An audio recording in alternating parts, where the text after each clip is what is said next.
The claiming auction was where the forgotten were sold. Seren stood among them, the broken, the barren, the shamed, knowing she was the most unwanted of all. A heavy veil covered her hair and shadowed her face, hiding what she could never let anyone see. The crowd whispered, "What horror lurks beneath that shroud?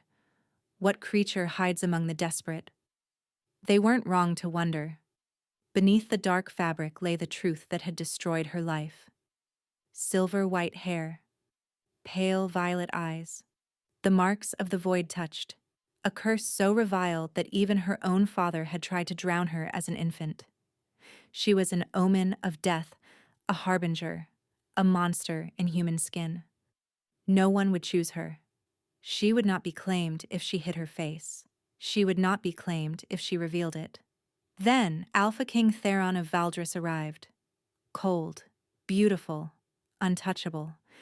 A king who could have claimed empresses walked past every noble-born woman without a glance. He strode down the line of forgotten females, his expression carved from ice, until he stopped directly in front of Seren.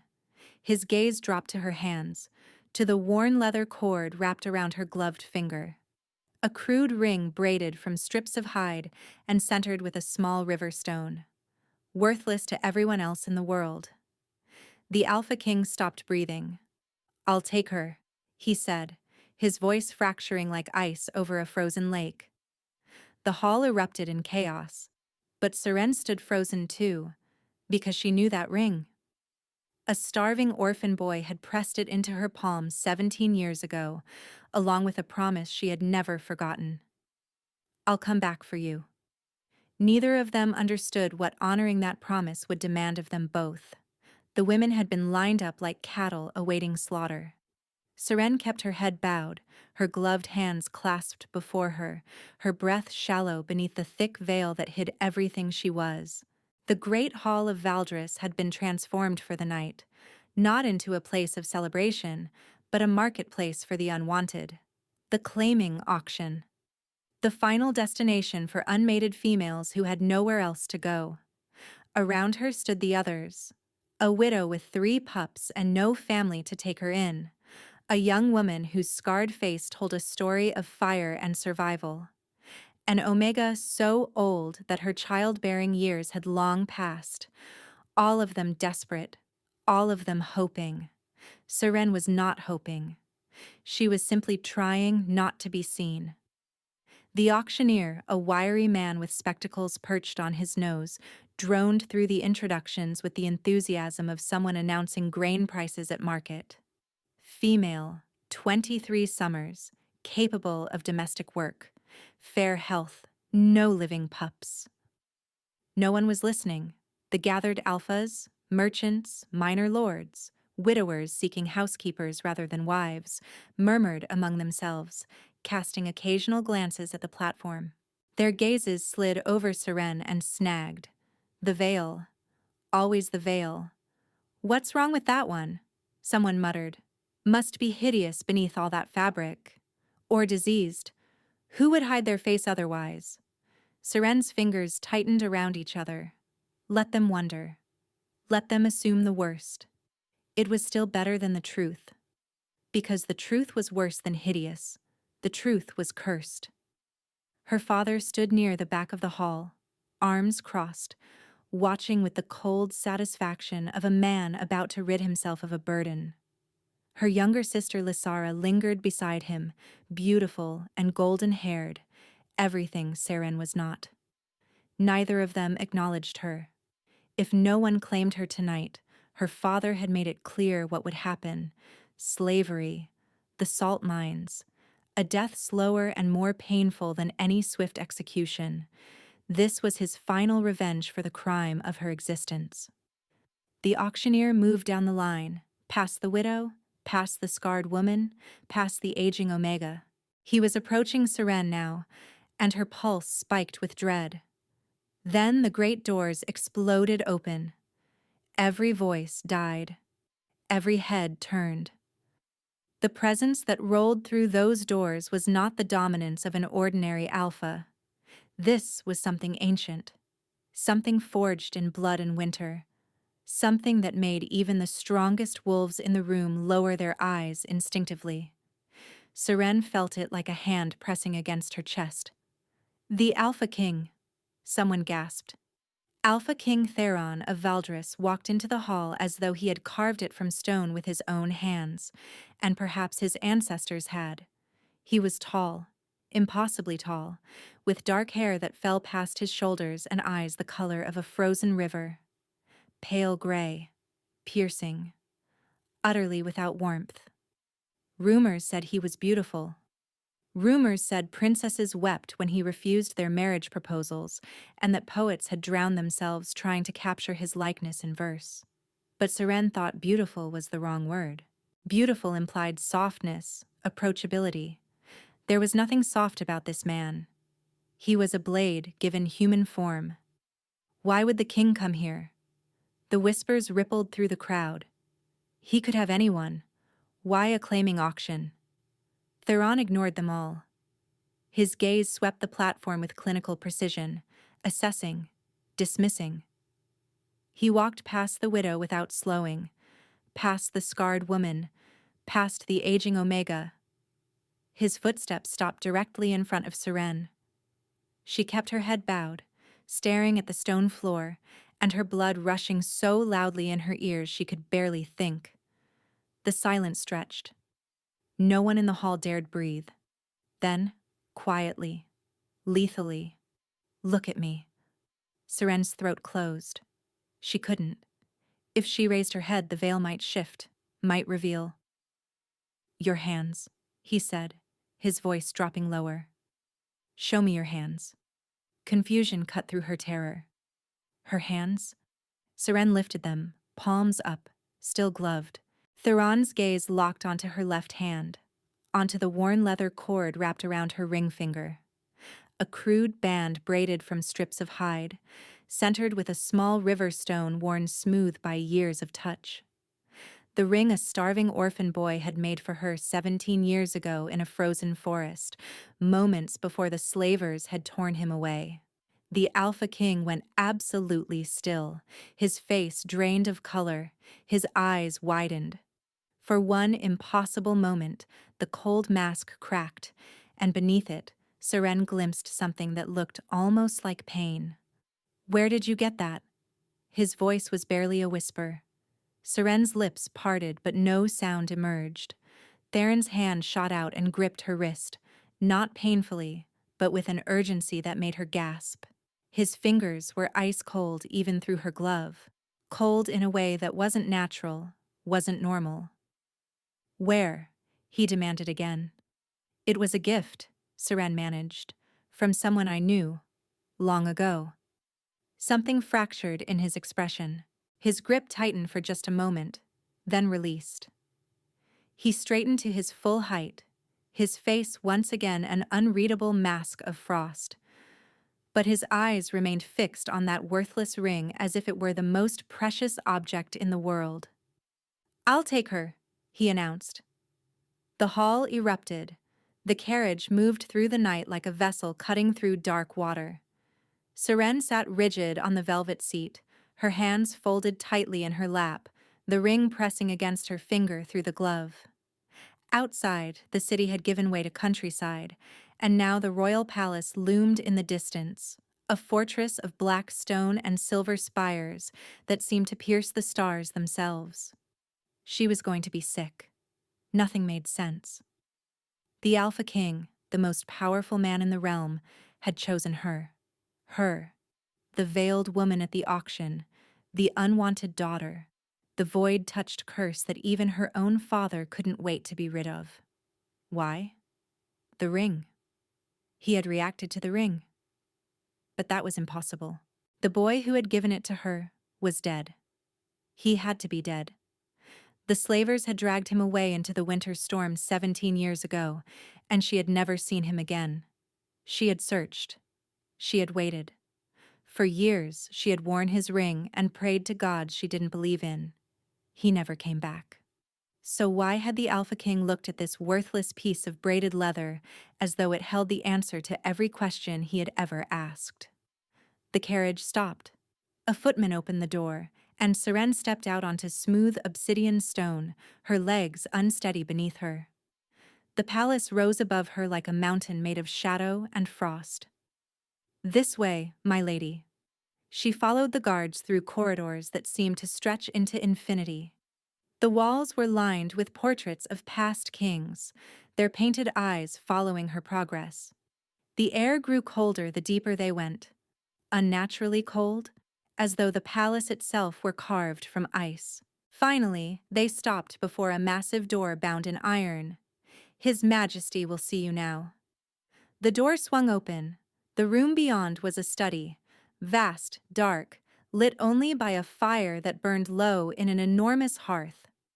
Shelves of books lined the walls, maps and documents covered a massive desk, and standing beside the window, silhouetted against the pale moonlight, was Theron. He didn't turn when she entered.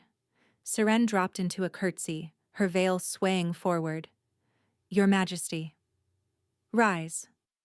His voice was exactly as she remembered it from the auction hall, cold, controlled, empty of anything resembling warmth. She straightened, tension coiling through her limbs. For a long moment, neither of them spoke. Theron remained at the window, his back to her, and every line of his body radiating restrained power. "You wear that ring?" he said finally. "Why?" Seren's throat tightened. "It was given to me by someone important. Someone I lost." "Lost?" The word came out sharp, almost bitter. "You think he's dead?" "I know he's dead." Her voice cracked despite herself. "The slavers took him. He was just a boy. Starving. Sick. He couldn't have survived." Silence. Then Theron turned. The firelight caught his features, and Seren's breath stuttered. Up close, without the chaos of the auction, she could see him clearly. The sharp cheekbones, the cruel beauty of his mouth, the frost-colored eyes that seemed to hold winter storms within them. And something else. A scar. Faded but still visible, running along his jaw. A scar she had seen before, on a boy's face, in a frozen forest, a lifetime ago. "No," she whispered. Theron's expression didn't change, but his eyes were burning.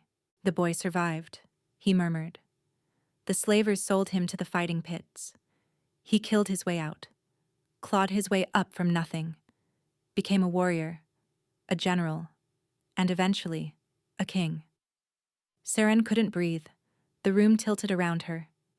"You," she managed. I came back for you." His voice fractured for just a moment, revealing something raw beneath the ice. "I searched for years, but you were gone.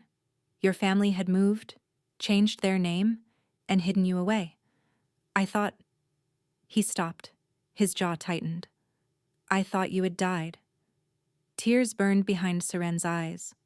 All those years, all those prayers, and he had been searching too. "Why didn't you—" She stopped, shook her head. "How could you not know? I was at the auction, in your own kingdom.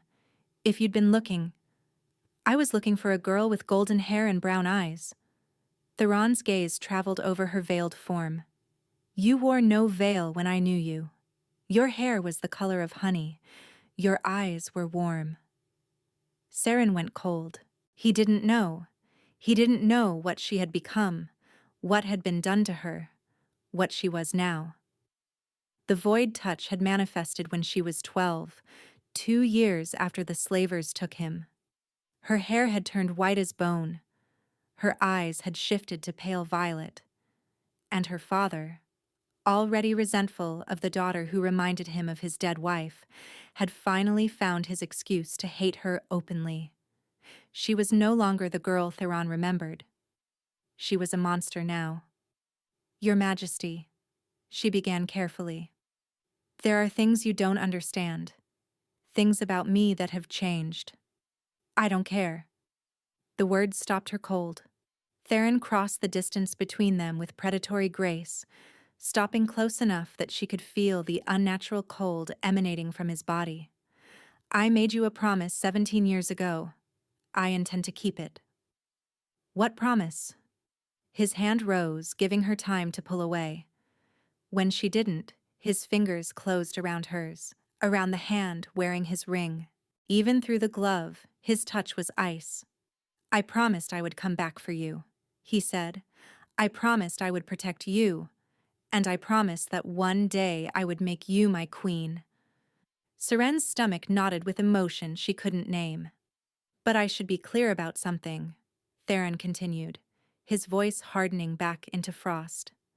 This marriage will be one of duty, not love. I am incapable of love. My heart is frozen, and it will remain that way. I will give you protection, status, wealth, everything you could ever need, but I will never give you warmth. He released her hand and stepped back.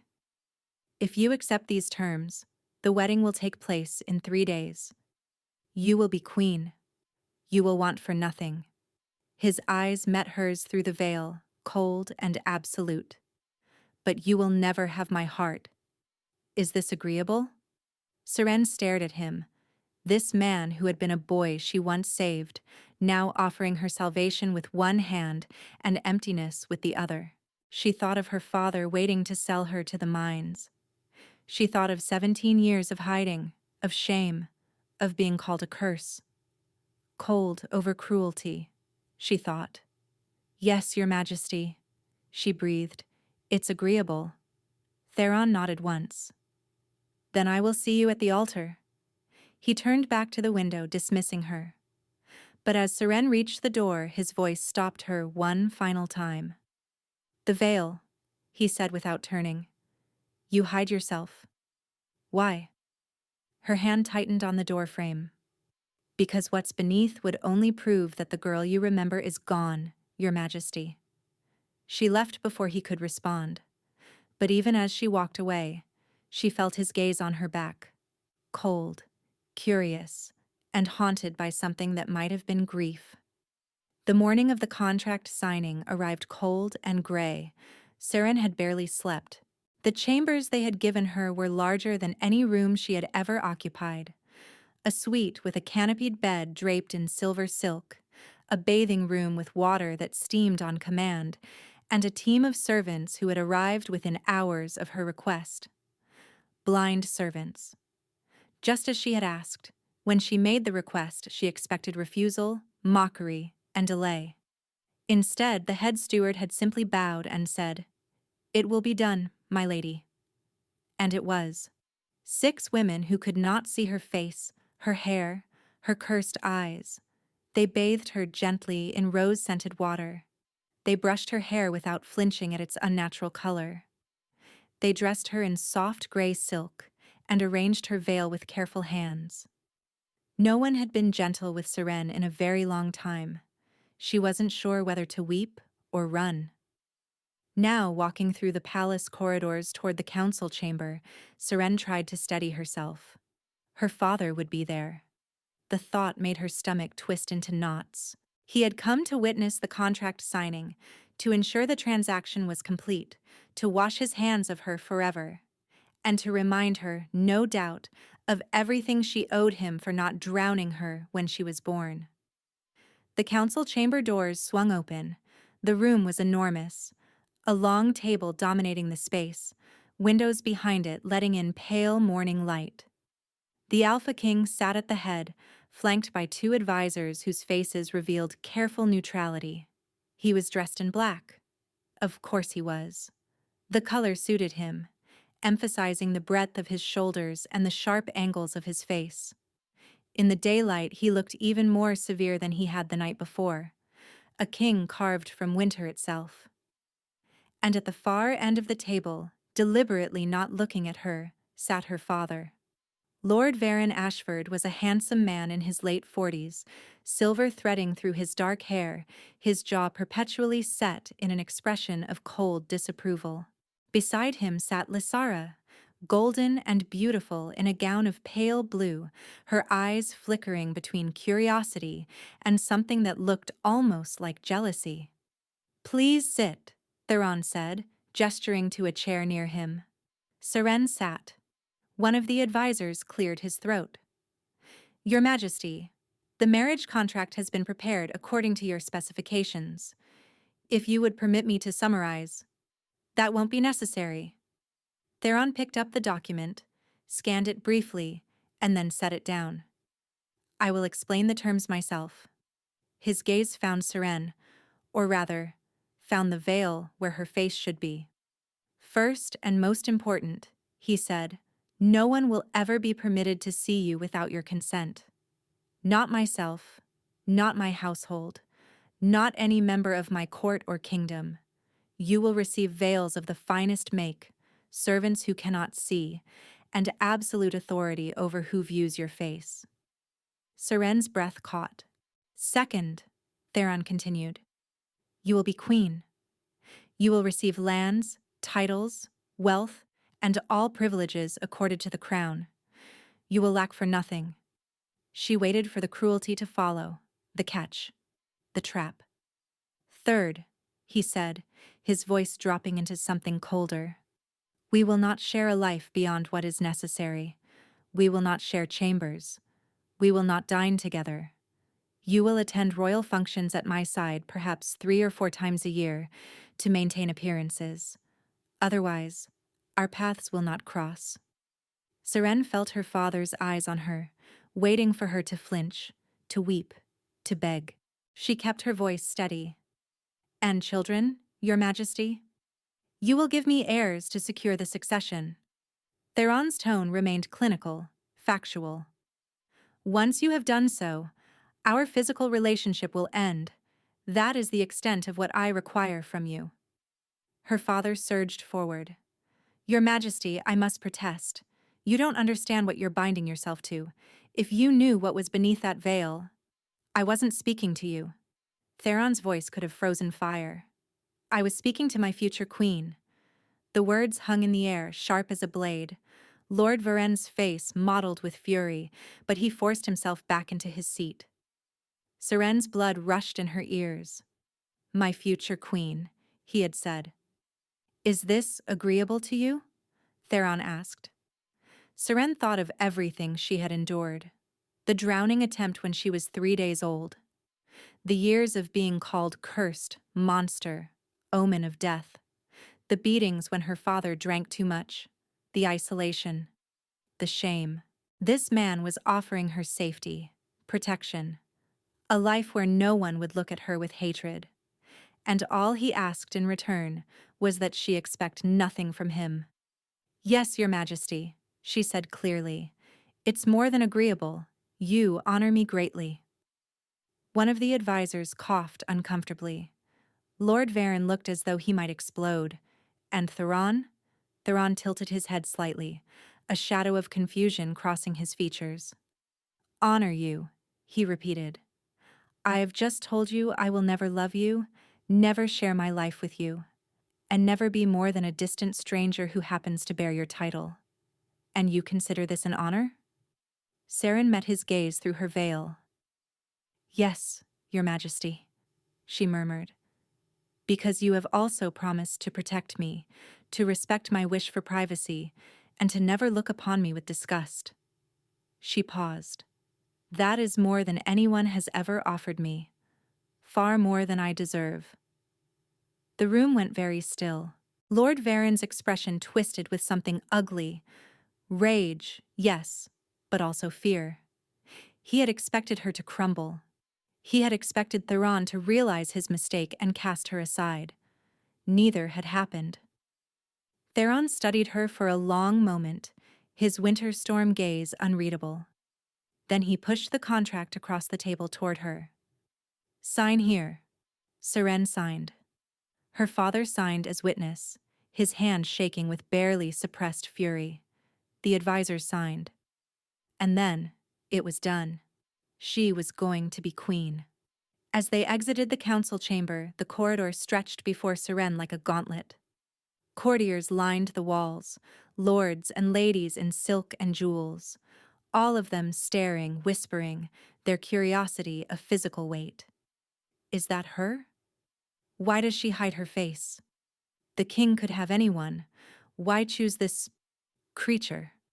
Seren kept her head down, her hands clasped, her pace steady. Just 3 more days. 3 more days and she would be married and perhaps the whispers would fade. She was almost to the staircase when a hand closed around her arm. Lysara. Her sister's beautiful face was flushed, her golden eyes bright with something between anger and desperation. "We need to talk," Lysara said. "Now." Against her better judgment, Seren allowed herself to be pulled into a small alcove off the main corridor. A window overlooked the frost-covered gardens, gray light filtering through the glass. "You can still refuse him," Lysara said without preamble. Seren blinked. "Why would I refuse him?" "Because when he discovers what you are, he'll destroy you." Lysara's voice rose despite herself. "You think a king will tolerate a void touched as his queen? You think the court will bow to a woman they believe is cursed?" Seren's hands curled into fists beneath her veil. "He's promised never to look at me." "And you believe him?" Lysara laughed bitterly. "He's the Alpha King, Seren. Women throw themselves at his feet daily. Eventually, he'll insist on seeing your face. And when he does, when he sees those eyes, that hair—" "He'll what?" Seren interrupted. "Cast me aside? Send me to the mines? Kill me?" She shook her head.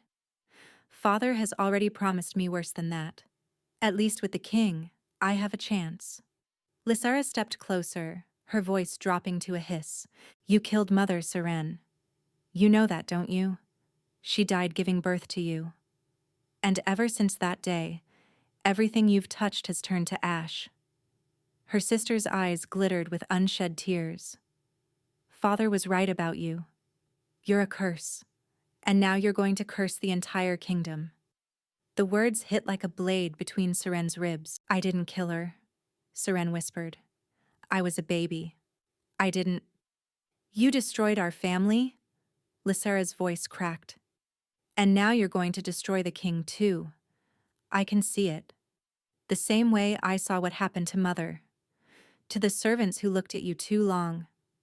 To the stable boy who tried to help you." Dread pooled in Seren's gut. "Kieran died of fever. That wasn't—" "He looked into your eyes the day before he fell ill." Lysara stepped back, her expression hardening into something like fear. "Everyone who gets close to you dies, Seren. That's what the void touch does. It drains the life from those around you." "That's not true."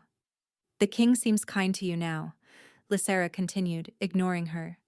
"But mark my words, when he finally sees what you really are, he won't just reject you. He'll execute you for deceiving him.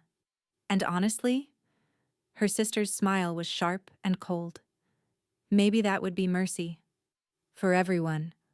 She turned and walked away, her golden hair catching the light. Seren stood alone in the alcove, trembling. The stable boy's face flashed through her mind. Kieran, 13 years old, with kind brown eyes.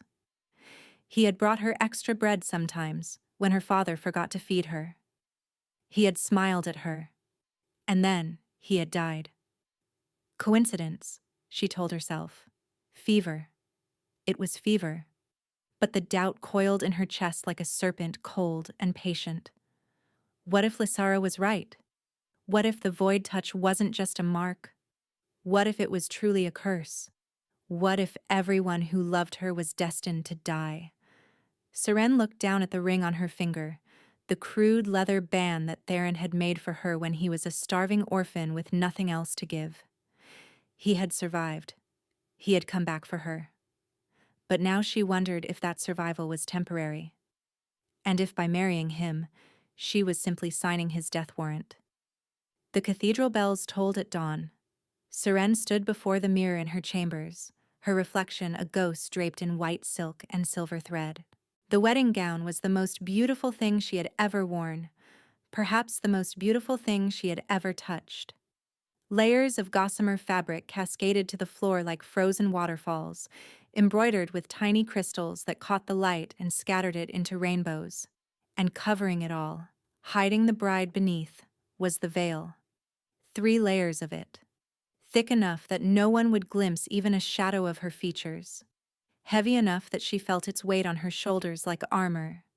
The blind maids had dressed her with trembling hands, awed to be preparing a queen. They had braided flowers into her hidden hair without knowing its unnatural color. They had pressed perfume to her throat, without seeing her cursed eyes. "You look beautiful, Your Majesty," one of them whispered. Seren almost laughed. How would they know? But she simply murmured her thanks and turned toward the door. The carriage ride to the cathedral passed in a blur of noise and color. Thousands of people lined the streets, commoners and nobles alike, pressing against the barriers, straining for a glimpse of their new queen. "Show us your face," someone shouted. "Remove the veil," another demanded. Seren kept her head bowed, her gloved hands folded in her lap, her breathing deliberately controlled. They would see nothing. They would learn nothing. Not today. Not ever, if she had any say in it. The carriage stopped. The footman opened the door, and Seren stepped out into a roar of sound that nearly knocked her backward. The cathedral loomed before her, a massive structure of black stone and stained glass, its spires reaching toward a gray sky heavy with the promise of snow. The steps leading to its entrance seemed to stretch forever. She climbed them alone. No father to give her away. Lord Varen had made his position clear at the contract signing. He would attend as witness, nothing more. He would not pretend to care for the daughter he had spent 23 years trying to destroy. Seren preferred it this way. At least there would be no lies at this altar. The moment she crossed the threshold, the noise of the crowd faded to a muffled hum. Inside, the cathedral was a cavern of candlelight and shadow. Thousands of candles flickered along the walls, their flames casting dancing patterns across the faces of the assembled nobility. Every single face turned toward her. The whispers began immediately. "Why is she still veiled? Surely she'll remove it for the ceremony. What could be so terrible that even now, even here, she must hide?" Seren kept her gaze fixed straight ahead, where the altar waited. Where he waited. Theron stood at the end of the aisle, dressed in black velvet trimmed with silver, his dark hair pulled back from his face. In the candlelight, he looked like something from an old legend, a winter god descended to claim a mortal bride. His silver stare tracked her approach without blinking. His expression revealed nothing. But Seren noticed his hands. They were clenched at his sides, his knuckles white with tension. And even from this distance, she could see the faint mist that rose from his skin, as though he were so cold that the warm air of the cathedral turned to fog against him. "What are you?" she wondered.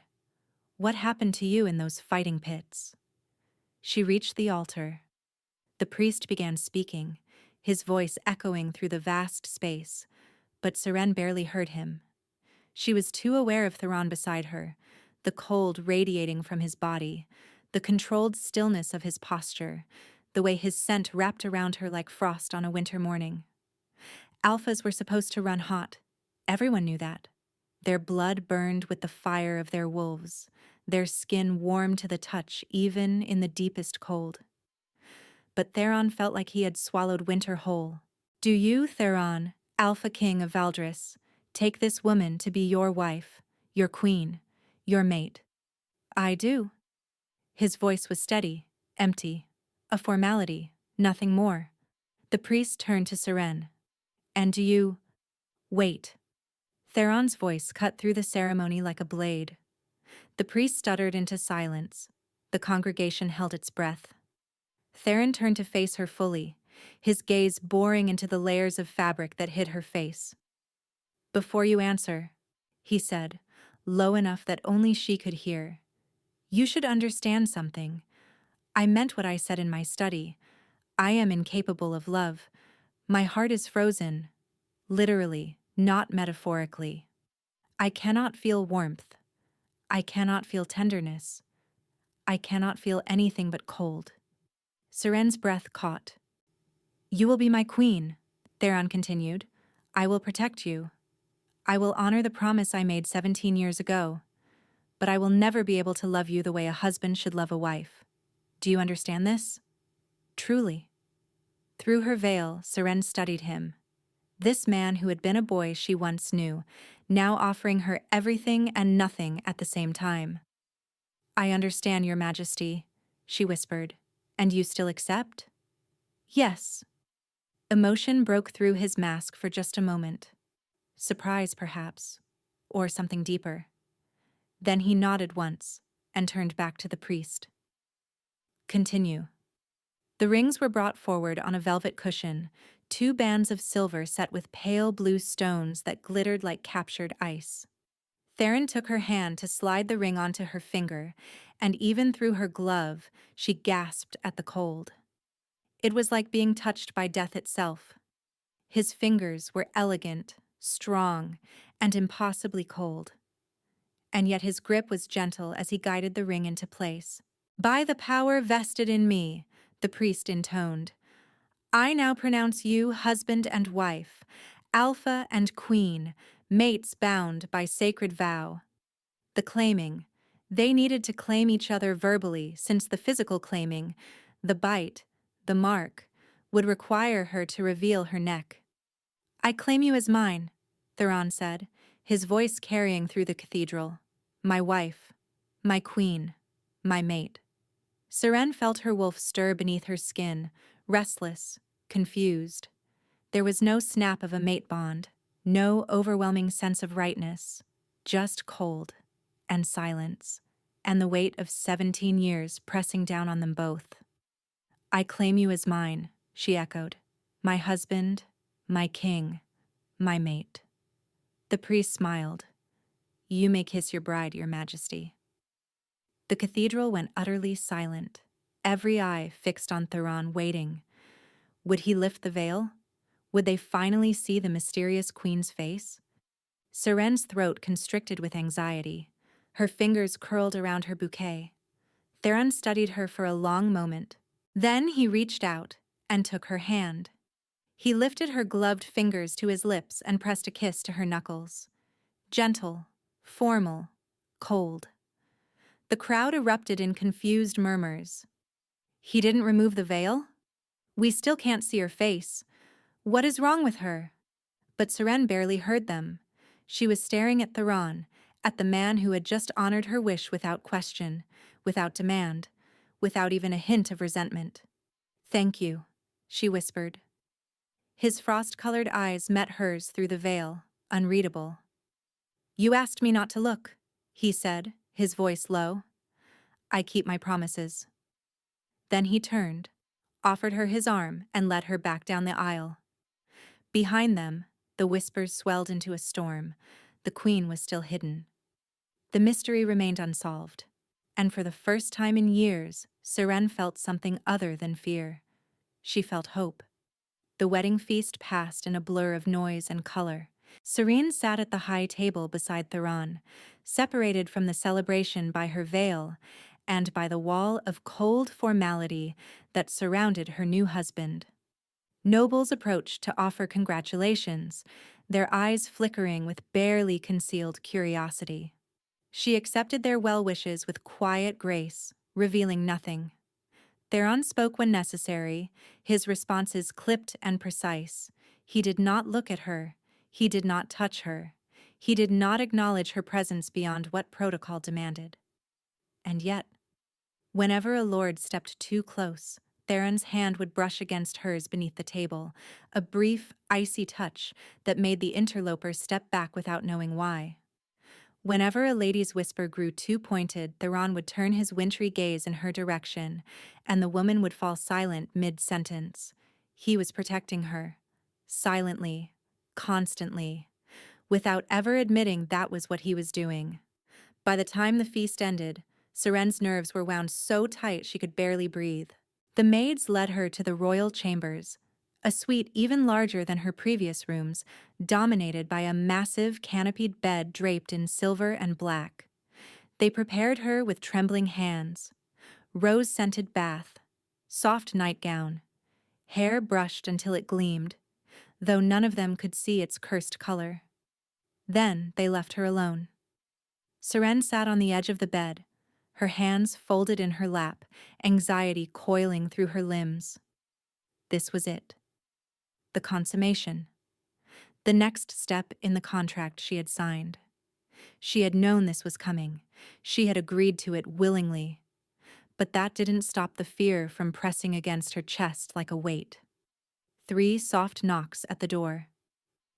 "Come in," she managed. Theron stepped inside, and the temperature in the room dropped by several degrees. He had changed from his formal wedding clothes. Gone was the velvet and silver, replaced by a simple white shirt unlaced at the throat and dark trousers. His hair hung loose around his shoulders. In the candlelight, with his sharp features softened by shadow, he looked almost human, almost warm. But the mist that rose from his skin betrayed the truth. He closed the door behind him with a soft click, then stood very still, studying her from across the room. "You're afraid," he observed. It wasn't a question. Seren's fingers twisted in the fabric of her nightgown. "I've never... I haven't... I know." He didn't move closer. "I won't hurt you.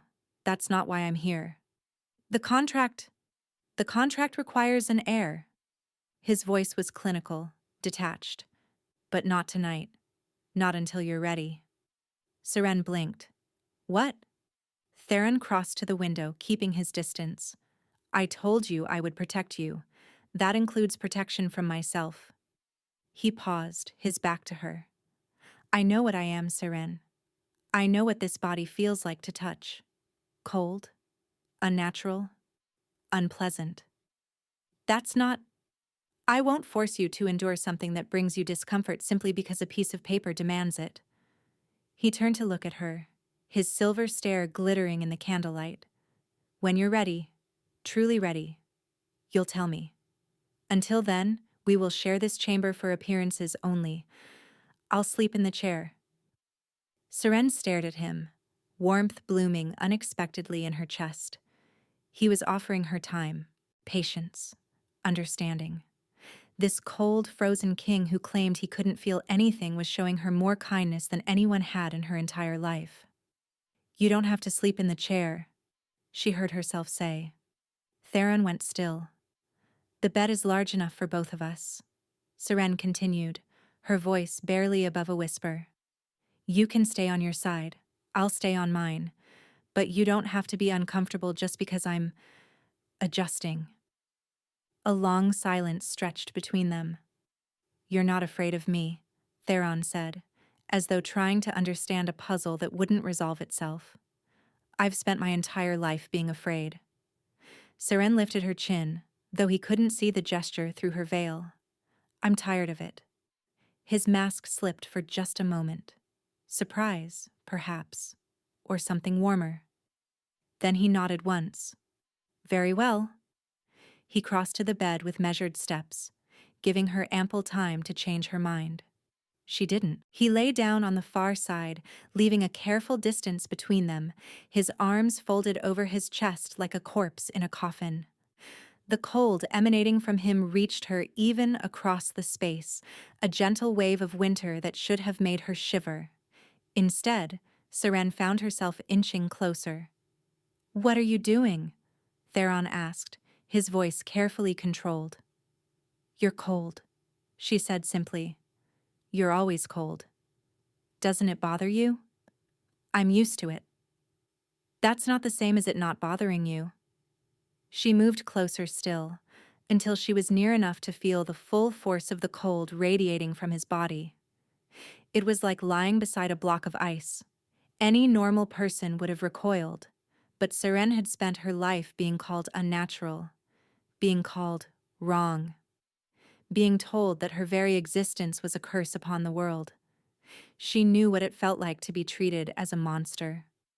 With deliberate care, she reached out and placed her hand on his chest. Theron went absolutely rigid. His breath caught. His eyes widened. "What are you—" "You're not freezing me," Seren observed. "I thought you would be, but it's just cold. Like a winter morning. Bracing. not painful. She could feel his heart beneath her palm, beating fast despite his frozen exterior. Could feel the tension in his muscles, the war between pulling away and staying still. How? He breathed. Everyone else who touches me. Maybe I'm not like everyone else. The words hung between them, heavy with meaning neither of them fully understood. For a long moment, neither moved. Then Theron's hand rose to cover hers where it rested on his chest. His touch was cold. His skin was ice.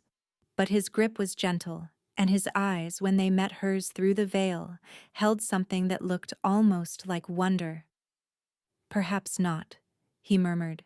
They stayed like that, hand over hand, heart beneath palm, until Seren's eyes grew heavy and sleep pulled her under. When she woke at dawn, Theron was gone. But the pillow beside her was still cold, and on the nightstand she found a single winter rose, white as snow. Cold to the touch, but beautiful nonetheless. The days that followed settled into a strange rhythm. Theron came to her chambers every evening, just as protocol demanded. He would enter with a nod, acknowledge her presence, and then retreat to his side of the bed. They barely spoke. They barely touched. But he always came. And Seren found herself waiting for him. She spent her days exploring the palace, learning its corridors, discovering its hidden gardens, navigating the whispers and stares of the court. The nobles watched her like hawks circling prey, searching for weakness, for cracks in her armor. She gave them nothing.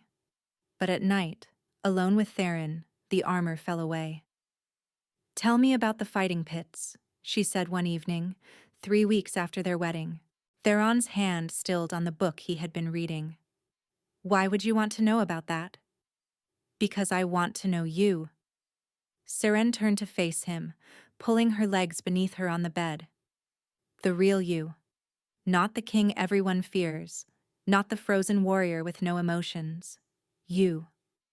The silence stretched so long that she thought he wouldn't answer. Then, his voice low. "The pits were designed to break you. Not just your body, your mind, your soul. They would starve us for days, then throw us into the arena against wolves twice our size. If you won, you ate. If you lost, you died." Seren's chest ached with sympathy. "How old were you?" "When they took me." 7. His voice was flat, empty of emotion. "By the time I escaped, I was 19. 12 years of killing to survive." "The cold," she ventured carefully.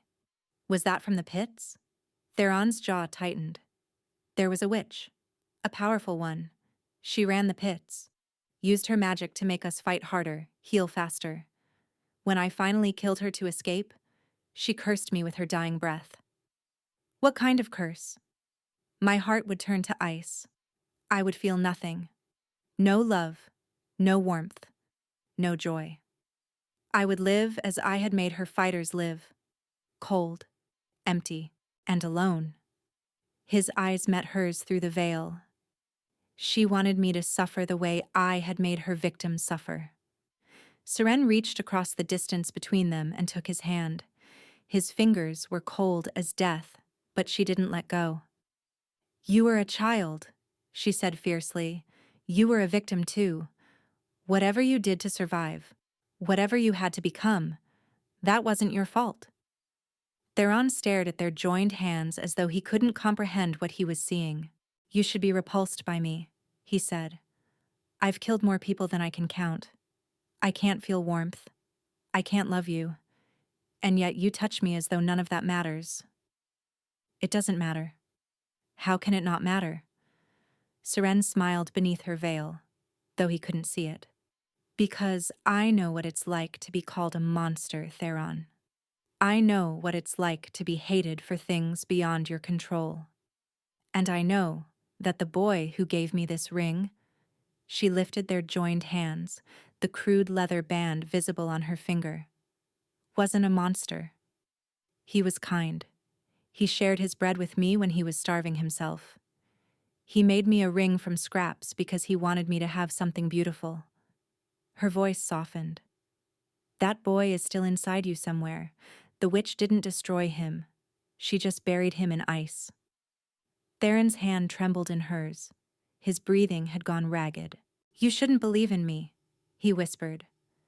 Everyone who believes in me ends up disappointed. Then I'll be disappointed. Seren squeezed his fingers. But I won't stop believing. For a long moment he simply looked at her. This veiled woman who had somehow seen past his frozen exterior to something he had thought was dead. Then he lifted her hand to his lips and pressed a kiss to her knuckles. It was cold. Everything about him was cold, but it was also gentle. I don't deserve you, he murmured against her skin. Maybe not, Seren agreed, but you have me anyway.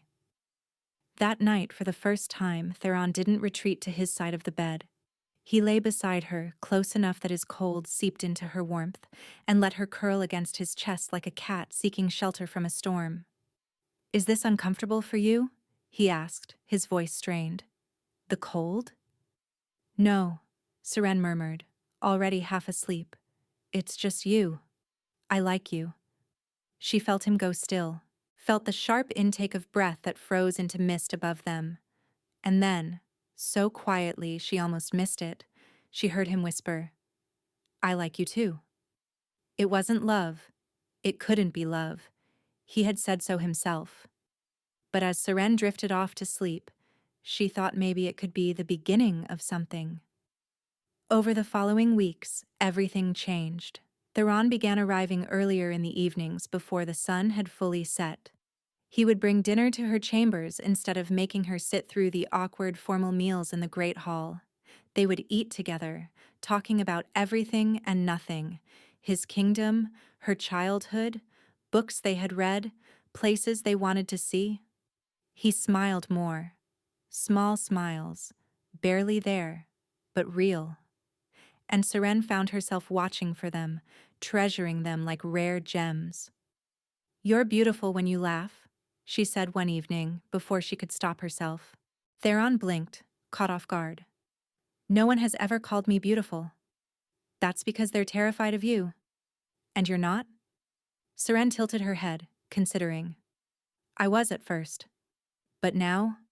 She shrugged. Now I just see you. Not the king. Not the legend. Just you. Something shifted in his expression. The ice in his gaze seemed to thin, revealing depths she hadn't seen before. Warmth buried so deep it had almost frozen completely. You should be careful, he said, his voice low. Seeing me too clearly might be dangerous. Why? Because I might start wanting you to. The words hung between them, heavy with implication. Seren's pulse quickened. Would that be so terrible?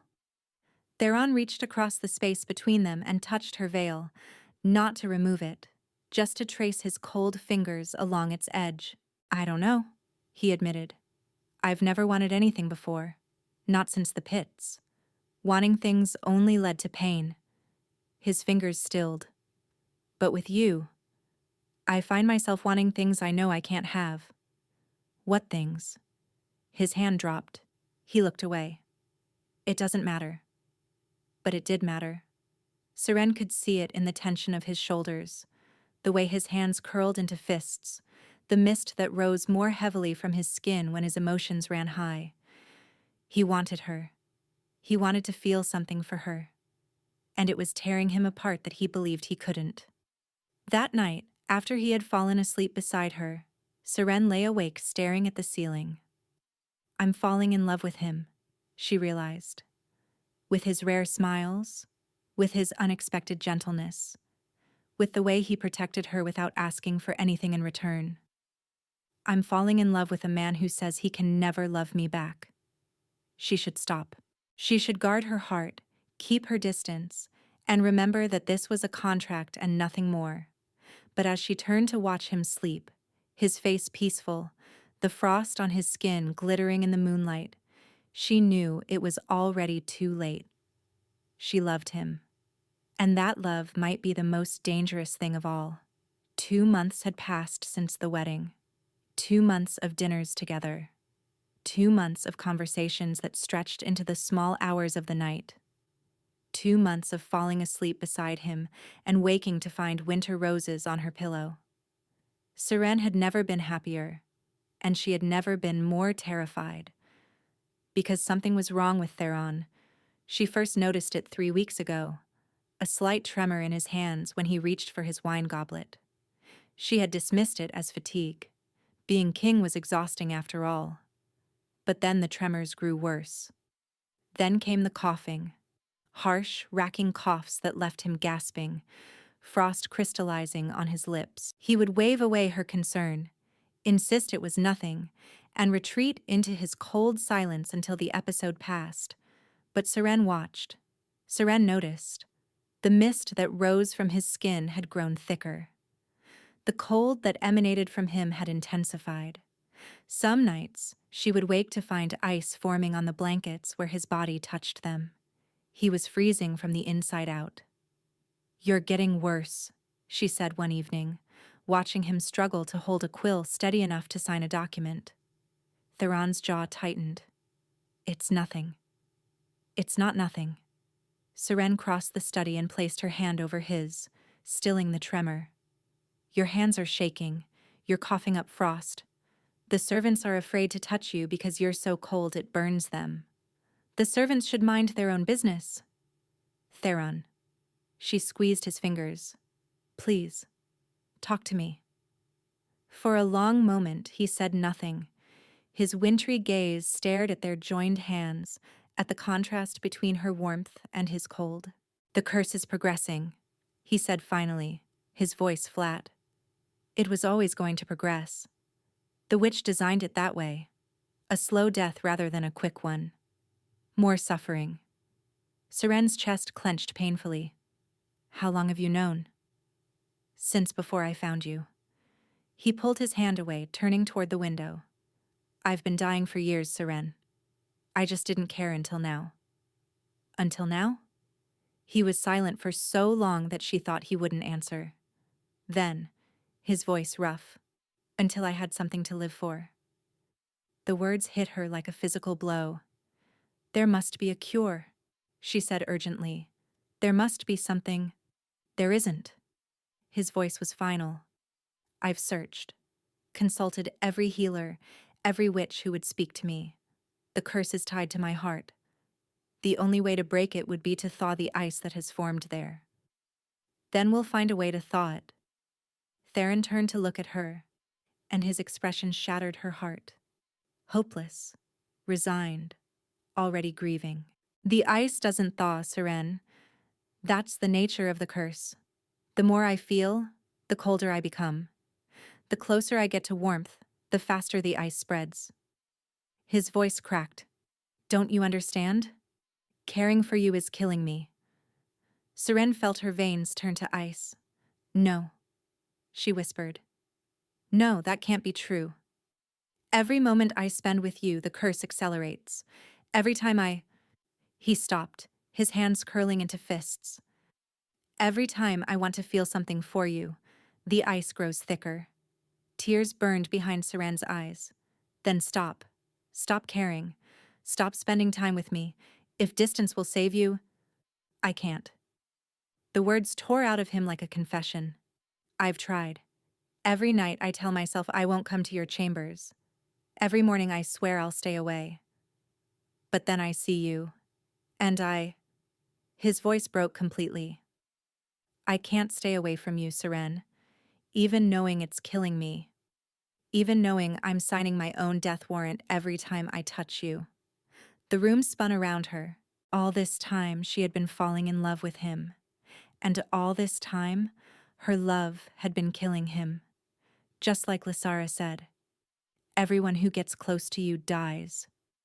"I'm a curse," Seren whispered, tears streaming down her face beneath her veil. "I've always been a curse. My mother died giving birth to me. The stable boy who was kind to me died of fever. And now you." "No." Theron crossed the distance between them in 2 strides and gripped her shoulders. "This is not your fault. The curse was placed on me years before I ever found you again. You didn't cause this. But I'm accelerating it. You just said, I said caring for you is killing me. That's my choice, Seren. Mine. His cold hands cupped her veiled face with raw intensity. And I would make it again. 1,000 times over. Because these months with you have been the only time in my entire life that I have felt alive. She was sobbing now. Great heaving sobs that shook her entire body. How can you say that? How can you? Because it's true. His forehead pressed against hers through the veil. Before you, I was already dead. Just a frozen corpse going through the motions of ruling. You woke me up, Seren. You made me want things again. Want warmth. Want connection. Want. He trailed off, his breath misting in the cold air between them. Want what? She whispered. His thumb traced her cheekbone through the fabric. You, he said simply. I want you. More than I've ever wanted anything. Seren's heart shattered and rebuilt itself in the space of a single breath. He wanted her. This frozen king who claimed he couldn't feel, who had been cursed to die if he ever cared for someone, he wanted her. And that wanting was killing him. We'll find a way, she said fiercely, gripping his wrists. I don't care what the curse says. I don't care what the healers told you. We'll find a way to break it. Theron's smile was sad, beautiful, and utterly without hope. My brave queen, he murmured, always believing in the impossible. The impossible is all we have left. That night, Seren held him while he slept, pressing her warmth against his cold and willing it to seep into his frozen bones. And for the first time, she prayed. Not to the gods who had never answered her before, but to whatever force had brought them back together after 17 years. Please, she begged silently, please don't take him from me now. Not when I've only just found him again. The only answer was the sound of his labored breathing and the crackle of ice forming on the windows. The healer confirmed what Seren already suspected 4 weeks later. She was pregnant. The news should have filled her with joy. A child, Theron's child, growing inside her. The heir he needed, the family she had never dared hope for. Instead, she felt nothing but terror. Because in the same 4 weeks, Theron had grown measurably worse. The tremors had spread from his hands to his entire body. The coughing fits came daily now, leaving him gasping and weak. Frost rimmed his lips constantly, and the cold that emanated from him had grown so intense that servants flinched when they entered the same room. He was running out of time. Seren found him in his study, slumped over his desk, papers scattered around him like fallen leaves. He looked up when she entered, and the smile that crossed his face was both heartbreaking and radiant. There she is, he murmured. The best part of my day. Seren's throat tightened. You should be resting. I'll rest when I'm dead. He caught himself, wincing at his own words. Sorry. Poor choice of phrase. She crossed to him, taking his frozen hands in hers. I need to tell you something. That sounds ominous. It's not. At least I don't think it is. She took a deep breath. The healer came this morning. Theron, I'm with child. The silence that followed was absolute. Theron's eyes widened. His hands tightened on hers so hard it almost hurt, despite the cold. His mouth opened, but no sound emerged. Theron? She prompted gently. A child, he breathed. We're having a child. Yes. Something cracked in his expression, the ice that had covered his emotions for so long finally shattering. Tears glistened in his eyes, freezing into tiny crystals before they could fall. I'm going to be a father. Yes, Seren said again, her own eyes filling with tears. You're going to be a father. He pulled her into his arms with fierce strength, burying his face against her shoulder. His body shook with silent sobs. or perhaps with the curse's tremors. She couldn't tell anymore. "Thank you," he whispered against her neck. "Thank you, thank you, thank you." Seren held him, tears streaming down her face, her heart breaking and soaring at the same time. But beneath the joy, fear coiled like a serpent. He was dying. They both knew it. And now they had a child coming, a child who might never know its father. "You have to fight," she said fiercely. "For me, for our baby. You have to hold on." Theron pulled back, his hands framing her veiled face. "I will try. For you, I will try." But even as he spoke the words, frost crept across his cheekbones, and his next breath emerged as a cloud of ice crystals. He was lying. He was losing the fight. The following weeks were a study in contrasts: joy and despair, hope and grief, love and the slow, inexorable advance of death. Serene's belly began to swell with new life, while Theron's body continued to freeze from within. He tried to hide it, but she saw the ice creeping across his skin, the blue tinge to his lips that never faded, the way he would sometimes stop mid-sentence, gasping for breath that wouldn't come. She held him every night, pressing her warmth against his cold, as if she could somehow transfer her life force into his dying body. And somewhere along the way, without planning to, without meaning to, she fell completely, irrevocably, devastatingly in love with him. Not the tentative affection of before, not the careful attraction she had tried to guard against. This was love. Raw, terrifying, all-consuming love that burned in her chest like a fire that refused to die. She wanted to tell him. She needed to tell him. But she was afraid. Because what if her love made the curse worse? What if hearing the words accelerated his death? Then, one night, she couldn't hold it back any longer. They were lying in bed together, his cold body pressed against her warm one, her hand resting over his heart. She could feel it beating, slower than it should, labored, struggling against the ice that encased it. "Theron," she whispered. "Hmm? I need to tell you something." He shifted, his wintry eyes finding hers in the darkness. "What is it?" Seren's pulse raced. Her mouth went dry. But the words spilled out anyway, unstoppable. "I love you." Theron went absolutely still. "I know you said you can't love me back," Seren continued, the words tumbling over each other. "I know the curse makes it impossible, but I needed you to know. Before whatever happens, I needed you to know that you are loved, that I love you, that I will always." "Seren." His voice was strangled. "Seren, stop." "I can't stop. I've tried. But I love you so much it feels like I'm drowning, and I love you too." The words cut through her confession like a blade. Serene's breath caught. "What?" Theron's expression was wild, frantic, terrified. "I love you. I've been trying not to. I've been fighting it with everything I have because I knew what would happen if I—" He stopped mid-sentence. His face contorted in pain. His hand flew to his chest, clawing at his heart. "Theron!" Seren screamed. He collapsed against the pillows, his body convulsing. Frost exploded across his skin, his chest, his face, ice spreading so fast she could hear it crackling. "No!" She grabbed his shoulders, shaking him. "Theron, stay with me! Stay with me!"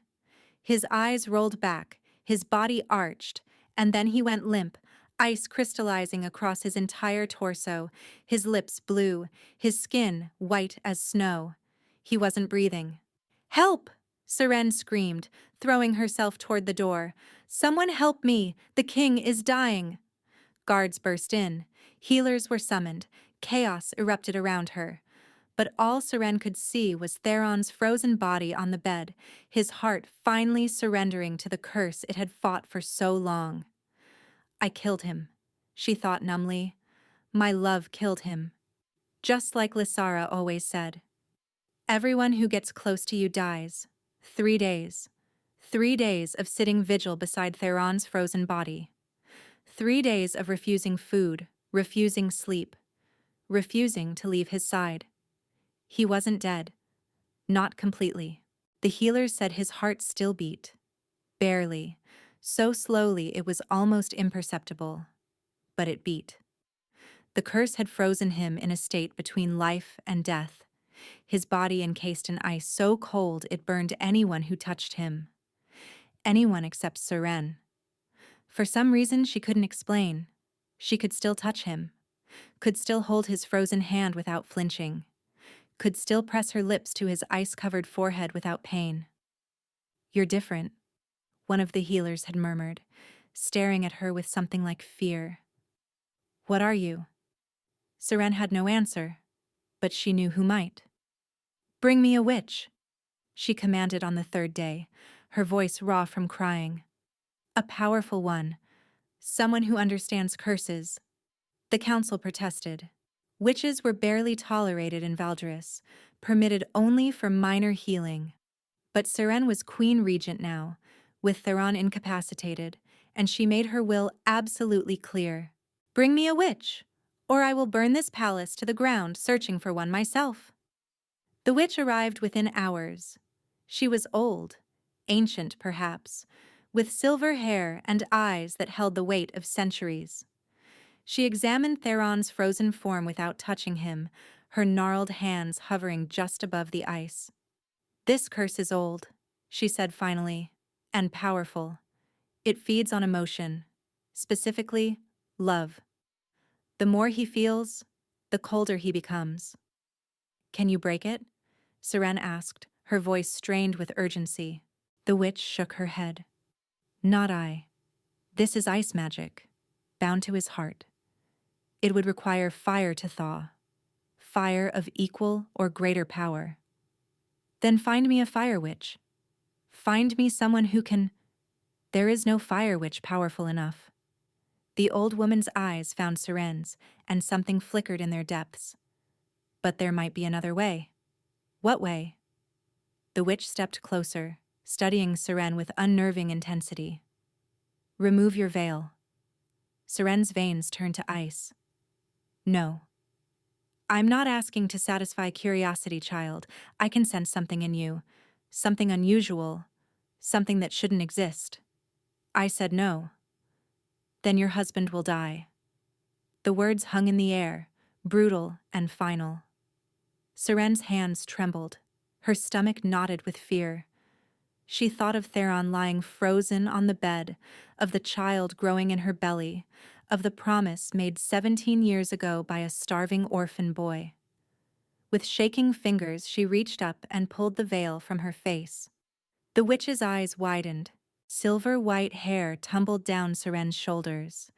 Pale violet eyes met the witch's gaze.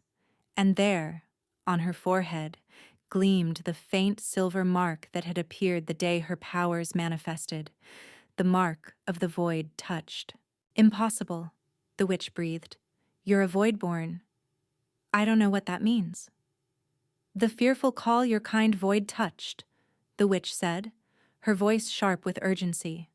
The correct term is void-born, and it means... She stopped, collected herself. Who told you that you were cursed? Who told you your power was evil? My father. Everyone. The void touched are harbingers of death. We drain the life from those around us. The witch laughed, a harsh, bitter sound. That's what the fearful have always said about things they don't understand. She stepped closer, her eyes boring into Serene's. The void touch doesn't drain life, child. It absorbs energy, dark energy, cursed energy. You are not a harbinger of death. You are a neutralizer, a purifier. Your very existence is designed to consume the darkness that others carry. Seren's mind reeled. That can't be true. People who got close to me died. The stable boy. Did he die from being near you? Or did he die from a fever that was already in his blood? The witch's voice was sharp. Think, child. Did you ever actually hurt anyone? Or did others simply die around you and you were blamed? Memories flashed through Seren's mind. Her mother, dying in childbirth. A common enough tragedy. Nothing to do with curses. The stable boy, who had been coughing for weeks before he finally succumbed to illness. Every death blamed on her. Every tragedy laid at her feet. But she had never actually caused any of them. My father knew, Seren whispered, realization crashing over her like a wave. He had to know. The mark. The powers. He told me they were evil, but he must have known what I really was. More lies, she realized with cold fury. Everything he'd ever told her was designed to control her. If he told you otherwise, he had his reasons. The witch's expression hardened. Fear, greed, control. The Void-born are rare and valuable. If he kept you hidden, kept you believing you were a monster, he could control me. Serene's hands curled into fists. He could use my shame to keep me obedient, invisible, and powerless. Yes. Seren turned toward the frozen figure on the bed, hope blazing in her chest. Can I save him? Can my power break the curse? It's possible. Your energy could absorb the dark magic that binds him. The witch paused. But there's a risk. The curse is vast, ancient, and deeply rooted. Absorbing it could destroy you. I don't care. And your child? The magic might... I don't care. Seren's voice broke. He is everything to me. If I can save him, I will, whatever the cost. The witch studied her for a long moment, then nodded. Then you'll need the seal that binds your powers. My powers aren't bound. Yes, they are. Partially. At least. The witch's eyes narrowed. Someone placed a limiter on you years ago, suppressing the full extent of what you can do. Without removing it, you won't have enough power to break the curse. Seren's blood turned to ice. My father, she breathed. He bound my powers when I was 12. He said it was to protect others from me. It was to protect himself from you, from what you could become. The witch's expression was grim. You'll need to confront him. Get the seal. Break the binding. Only then can you save your king. The ride to her father's estate took 3 hours. Seren pushed her horse to its limits, 2 of Theron's personal guards flanking her. Snow had begun to fall, thick, heavy flakes that turned the world white and silent. The Ashford estate loomed before her as the sun began to set. She hadn't been here since the day she left for the auction, and the sight of it made her stomach turn with old memories, old fears. But she wasn't the same woman who had left this place. She was a queen now, and she would not be afraid. The servants tried to stop her at the door. Lady, Your Majesty, Lord Varen is not receiving... He'll receive his queen, Seren said coldly, pushing past them. She found her father in his study, a glass of wine in his hand, standing before the fireplace as though he had been expecting her. Lord Varen Ashford looked older than she remembered, the lines on his face deeper, the silver in his hair more pronounced. But his eyes were the same, cold, calculating, full of barely concealed contempt. Daughter, he said, his lip curling on the word. To what do I owe this unexpected visit? You know why I'm here. Seren pulled the veil from her face, letting him see her clearly. The silver hair, the violet eyes, the void-born mark on her forehead. You lied to me my entire life. Varen's expression didn't change. I don't know what you mean. The void touch isn't a curse. It doesn't drain life. You knew that. Seren stepped closer, her fists clenched. You told me I was a monster to control me. You bound my powers to keep me weak. You made me hate myself so I would never question you. Ah. Varen took a sip of wine. So someone finally told you the truth. You're not even going to deny it. Why would I? He set down the glass, turning to face her fully. Yes, I knew what you were. I knew from the moment you were born. The silver mark? The way the shadows seemed to gather around your cradle. Your mother knew too. She was terrified of you. She died giving birth to me. You can't know what she felt. She died because of you. Varen's voice went cold. The Void-born draw energy from those around them, especially at birth. You drained her life force while you were still in the womb. Seren's heart stuttered with pain. That's not... The witch said. The witch told you what you wanted to hear. Her father smiled, cruel and knowing. The truth is more complicated.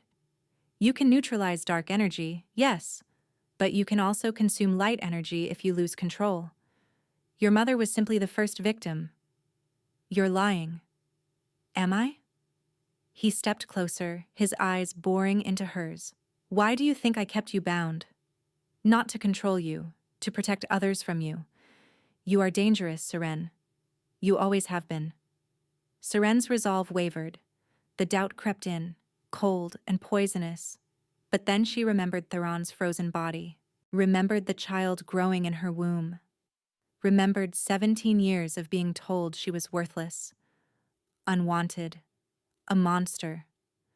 Her father had spent her entire life breaking her down, making her doubt herself, making her afraid of her own power. She was done being afraid. Give me the seal, she said firmly. Varen's smile widened. No. I wasn't asking. She moved before he could react, crossing the distance between them and slamming him against the wall with strength she hadn't known she possessed. The void mark on her forehead blazed with sudden light, silver fire that illuminated the entire room. What? Varen's eyes went wide with genuine fear. How are you? You underestimated me. Seren's voice was barely recognizable, deeper, resonant, thrumming with power that had been suppressed for far too long. You kept me weak, kept me afraid, kept me believing I was nothing. But I am not nothing, Father. I am a void-born. I am a queen. And I am going to save the man I love. The door burst open behind her. Lysara stood in the doorway, her face pale and her eyes wide. Seren, she gasped. What are you? Stay back, Seren warned, not taking her eyes off her father. This is between him and me. But Lysara didn't retreat. Instead, she moved closer, her expression shifting from shock to something else, something that looked almost like hope. The seal, Lysara said, her voice trembling. I know where it is. Serene's grip on Varen faltered. What? I found it years ago. I didn't know what it was, but Lysara's voice broke. I heard what he said. About Mother. About you. Tears streamed down her face. I'm so sorry, Seren. I believed him. I believed everything he told me about you, and Later, Seren said, echoing words from what felt like another lifetime. We'll talk later. Right now, I need that seal. Lysara ran from the room. Varen struggled against Seren's grip. You can't do this. You don't understand what you're unleashing. Your power is too great, too dangerous. Then I'll be dangerous, Seren said coldly. For once in my life, I'll be exactly what you always told me I was. And I'll use that power to save the people I love. Lysara returned, breathless, pressing a small crystal sphere into Seren's hand. This is it. Break it, and the binding will release. Seren looked at the seal, this tiny object that had kept her imprisoned within herself for 11 years. Then she crushed it in her fist. Power exploded through her veins like liquid fire. The world turned silver. She could see everything, feel everything. Every thread of energy in the room, every heartbeat, every breath. And beneath it all, calling to her across the miles, she felt Theron's frozen heart. Holding on. Barely, but still holding on. I'm coming, she whispered. Hold on. I'm coming. She released her father, letting him crumple to the floor. Then she ran for her horse, leaving the Ashford estate behind forever. The palace was chaos when she returned. Servants ran through the corridors, their faces pale with terror. Guards stood at every door, hands on their weapons. And from the royal chambers came a sound that made Seren's blood run cold, the crack and groan of expanding ice. She pushed through the crowds, ignoring their gasps at her unveiled face, her glowing mark, her silver hair streaming behind her like a banner. The door to the royal chambers had frozen shut. Ice covered it in thick layers, spreading across the walls, the floor, the ceiling. Seren didn't hesitate. She placed her palms against the ice and let her power flow. The cold fought back, ancient, vicious, determined to consume everything it touched. But Seren was no longer the terrified girl who had been told her power was evil. She was a void-born, a neutralizer, and she would not be denied. The ice hissed and crackled as her energy consumed it. Silver light blazed from her hands, her forehead, and her entire body. She pushed harder, drawing the dark magic into herself, letting it burn through her veins. It hurt. Gods. It hurt like nothing she had ever felt before. But she didn't stop. The ice shattered. The door burst open, and there was Theron. He lay on the bed, completely encased in ice, his body frozen in a position of agony. The curse had consumed him entirely, turning him into a sculpture of frost and despair. But beneath the ice, his heart still beat. Seren climbed onto the bed, her hands shaking, her power blazing. She pressed her palms to his frozen chest and closed her eyes.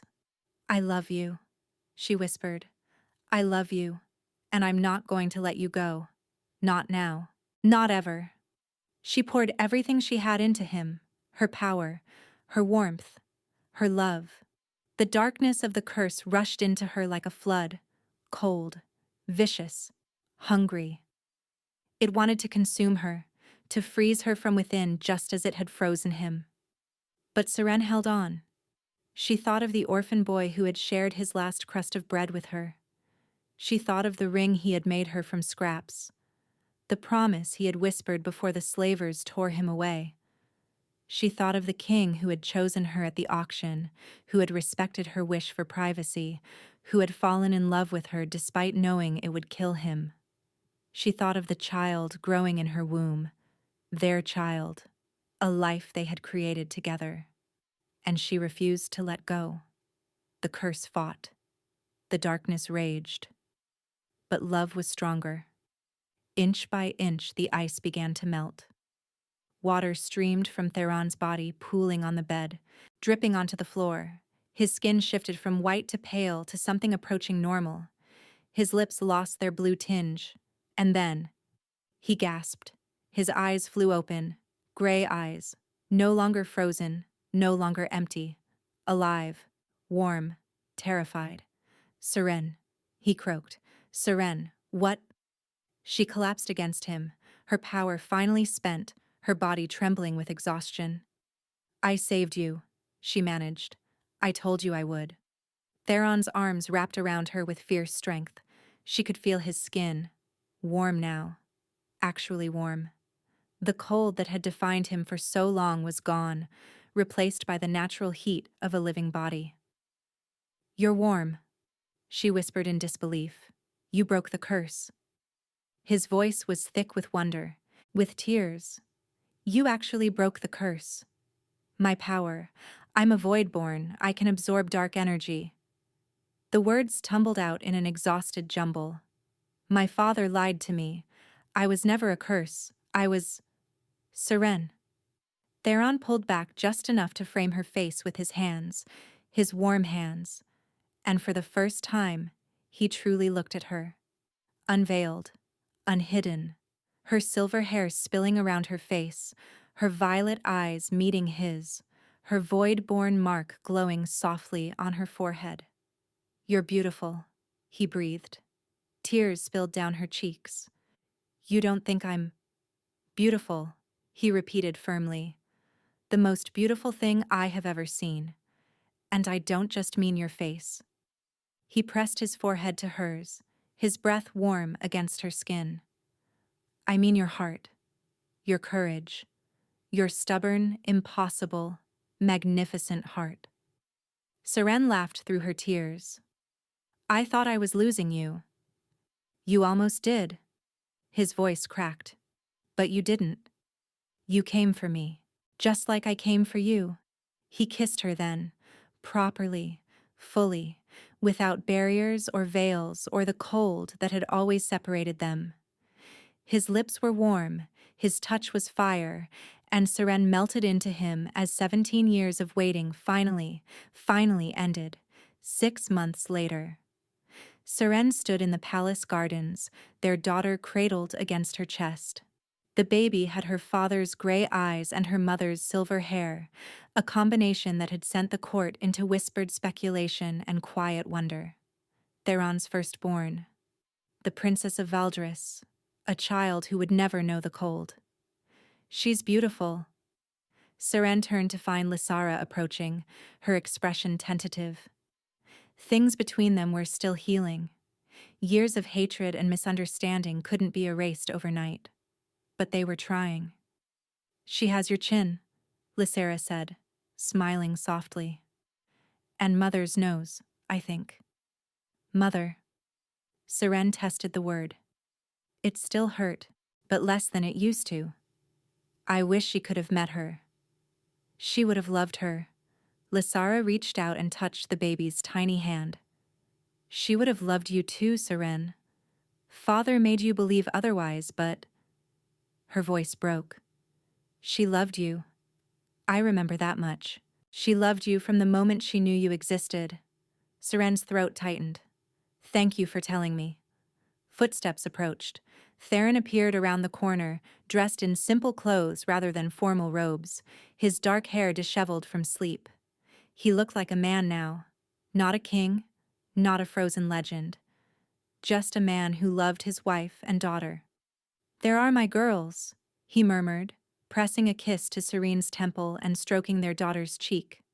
How is our little miracle today? Hungry, Seren said with a tired laugh. Always hungry. She takes after her father. Theron grinned, a real grin, the kind he still seemed surprised to feel. I was a bottomless pit as a child. Before the slavers took you?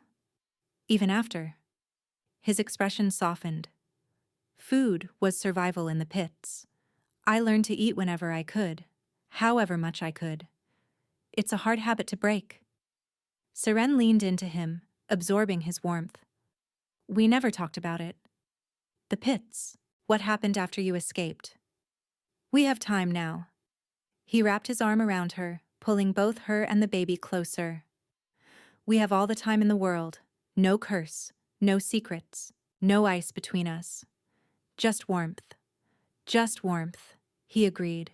They stood together in the garden, the three of them, as the sun set over Valdris and painted the sky in shades of gold and rose. Behind them, the palace hummed with life, servants preparing dinner, courtiers gossiping, guards changing shifts. Lord Varon Ashford sat in a prison cell, stripped of his titles and lands, awaiting trial for his crimes. Lysara had taken a position on the royal council, determined to help rebuild the relationship between her family and the crown. And somewhere in the nursery, a leather ring sat in a velvet box, crude, worthless to anyone who didn't know its story. But to Seren and Theron, it was priceless. A promise made by a starving orphan boy 17 years ago. A promise kept by a king who had fought his way back from death itself. I love you, Seren murmured against his shoulder. Theron pressed a kiss to her hair, his arms tightening around her. I love you too, Dio, he said. More than I ever thought possible. More than I ever knew I could. And this time, when he said the words, no curse stirred.